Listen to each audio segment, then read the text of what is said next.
নগদ বাংলাদেশের রাষ্ট্রদায়িত্ব মানে মোবাইল সার্ভিস সেন্টার হইলেও ওইটার সার্ভিসটা ভালো না।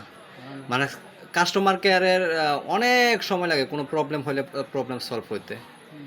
সেক্ষেত্রে বিকাশ মোটামুটি এদিক দিয়ে আগাইয়া আ সার্ভিস তো ভালোই দেয়। মোটামুটি বিনা টাকায় জাস্ট অল্প একটু আ আ অনলাইন চ্যাটিং কইরা অল্প একটু চ্যাটিংয়ের মাধ্যমে নিমিষে সমস্ত সমস্যার সমাধান হয়ে যায়।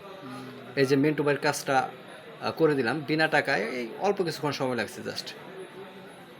ওই পিন সংক্রান্ত প্রবলেম ছিল। যেটা নগদে করতে গেলে অনেক মানে ব্যয়বহুল। সময় এবং টাকা ২ টাই। কোনো সময় দেখা যায় যে ৩০-৪০ টাকার মতো লাইগা যায় কথা বলতে বলতেই।